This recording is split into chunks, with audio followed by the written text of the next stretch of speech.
এখানেই আছেন এবং তারা তাদের রুটি রুজির সংগ্রামের সাথে রাষ্ট্রের উন্নয়নকে কিভাবে একত্রিত ভাবে সম্পর্কিত সেটাই তারা প্রমাণ করেছেন। অথচ এই মানুষগুলোর সরকার মালিক পক্ষ নেবে না, এটা খুব স্বাভাবিক কথা। মালিকরা তাদের এই লুম্পেন চরিত্র, তারা এই কাজ কি করবে, তাদের কোনো দরদ নাই।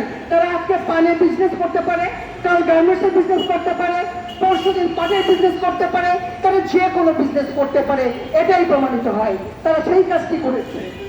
তারপর আরেকজন যিনি মালিক হলেন, তারা কিছু যায় আসে, তিনি যন্ত্র পর্যন্ত নাকি বিক্রি করে দিয়ে বন্ধ করে দিয়েছেন। কিন্তু যারা আসলে শ্রমে ঘামে এই পণ্য উৎপাদন করে এবং রাষ্ট্রের প্রবৃদ্ধিতে সরাসরি অংশগ্রহণ করেন, তাদের কোনো দায় দায়িত্ব সরকার নিচ্ছেন না। এটা কেমন কথা? এটাই হচ্ছে আজকের কথা, যে সরকারকে দায় দায়িত্ব নিতে হবে। এবং যদি একটা চুক্তি হয়, ত্রিপক্ষীয় চুক্তি হয়, সেই চুক্তিতে শ্রমিককে ছাঁটাই করা যাবে, তার মালিককে কেন ধরে নিয়ে আসা হচ্ছে না? চুক্তি তো তিন মালিকে, তিন পক্ষের মধ্যে হয়েছিল, তার মালিক কোথায়? দুই মালিক কই গেল?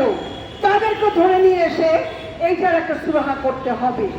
একান্ত যদি তাদেরকে সুরাহা করা সম্ভব না হয়, তাহলে এই যে 800 শ্রমিক আজকে কারখানায় ঢুকতে পারছেন না, তাদের যে 4 মাসের বেতন দেওয়ার কথা, তাদের যে বকেয়া ভাতা বাকি রয়েছে, তাদের যে মাতৃত্বকালীন ছুটির যে বিষয়টা রয়েছে, এই সমস্ত কিছু দায় কে নিবে? কাউকে না কাউকে তো দায় নিতেই হবে। যদি কেউ দায় না নেয়, তাকে রাষ্ট্রের দায়িত্ব নিতে হবে। রাষ্ট্র যেন এই দায়িত্ব নেয়, এই দায়িত্ব থেকে রাষ্ট্র নিজেকে কখনো ছড়িয়ে নিতে পারে না। আমি আপনাদের সাথে সম্পূর্ণভাবে একমত হয়ে বলি, ওই মালিকদেরকে অবিলম্বে শাস্তির ব্যবস্থা করতে হবে, কারখানা খুলে দিতে হবে। আর যদি সরকার সে কাজ না পারে, তাদের যদি মুসলিকাই দিতে